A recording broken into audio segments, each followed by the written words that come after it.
for his accomplishments, Right Honourable Speaker.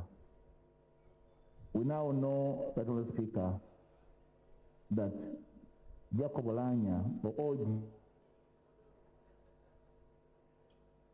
worked his way up.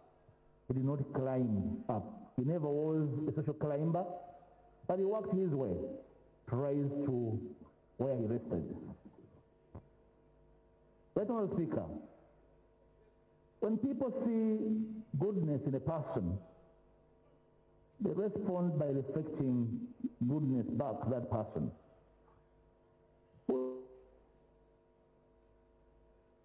He was a fine gentleman. He was a good man.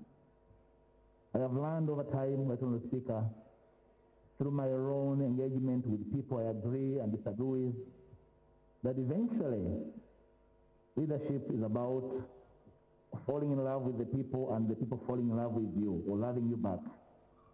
It is about serving the people with selflessness, sacrifice, and goodwill, Right Honourable Speaker. As the opposition in Parliament, we had fallen in love with the leader, the Right Honourable Jacob Oulanyah, the Speaker, but necessarily not the politician, and the two are distinct. The distinction problem about him is that he was able to draw a boundary between being a leader and being a politician, which is why he had the right balance while leading us in Parliament. It's a unique trait. It is that delicate balance that distinguishes statesmen from masqueraders, Right Honourable Speaker.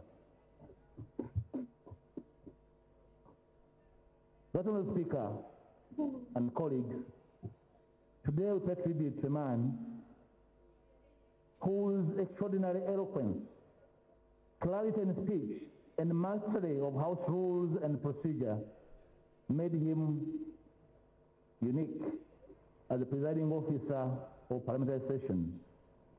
Our foreign speaker created and maintained his own unique OJ brand. It's the reason why most of us men are decked with bow ties. His style reflected his humility, his meekness. Calm enough when caught off guard. That Honourable Speaker, most importantly, our foreign senior colleague and leader distinguished himself as a master of balancing the interests of everyone. I recollect that Honourable Speaker, at the launch of the opposition legislative agenda, I invited him to be our guest. He was excited to officiate at an opposition initiative. To work with the opposition on everything that seeks to serve our citizens. He advised that he preferred the leadership of both sides of the House to use the Westminster model of meeting regularly to iron out differences on issues of divergency and only come on the floor to sort out matters where the two sides could not agree. Honourable Speaker, we owe his memory a bipartisan approach to matters that really help citizens to better their lives, because that is our space, Honourable Speaker. Honourable Speaker, as the presiding officer of this House, this great son of Uganda exhibited a level of fairness to all sides of this House, despite the partisan pressure that is extolled on the office of the Speaker. In the spirit of fairness, he left behind a matter he passionately intended to provide leadership over. That is Rule 25.2.1, that regards the proceeding, the processing of a statement by a shadow minister. He was very passionate. I request Honourable Speaker. There are individuals in this House, Honourable Speaker, that actually believes that the opposition is here illegally.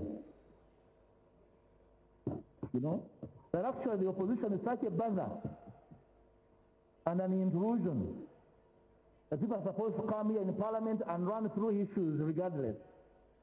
We had a conversation about the import of Rule 25.2.1 with the late, and I'd like to implore and beseech the indulgence of the Right Honourable Speaker to pursue this matter with the Rules Committee, because we are a People's Parliament, and as such, it's not questioned. That questioning the work of government is actually done with the intention of failing government. You know, we are Ugandans. We know a government in power will go and shall take over. We want to find a better Uganda before we take over.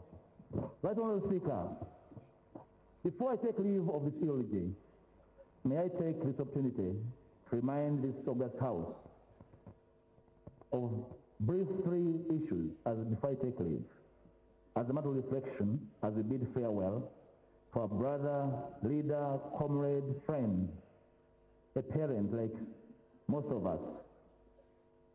One, Right Honourable Speaker, as leaders, it's very dangerous as we offer leadership in this country at various levels, as much as possible, to refrain from generalizing and characterizing citizens when we disagree. We have had leaders in this country trying to draw a wedge between citizens on a cynic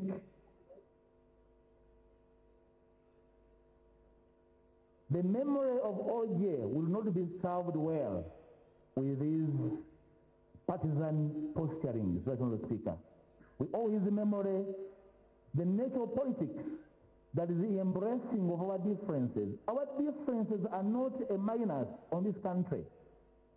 Our diversities, being a nation that is a melting pot of ethnicities, is not a minus. We should instead use it to serve common good. And I would like to invite politicians at all levels to avoid milking ethnicity for political advantage as they pursue their own goals, Right Honourable Speaker. Jacob was in fire. We could disagree, but we'll give you space and listen to you and respect you. We owe his memory that. Two, Right Honourable Speaker, let what made our Speaker exemplary be an inspiration to all of us.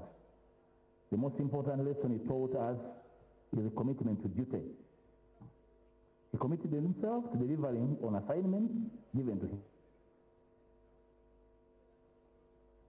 We should, in all our respective capacities, in memory of Jacob Oulanyah, commit to delivering quality output on time.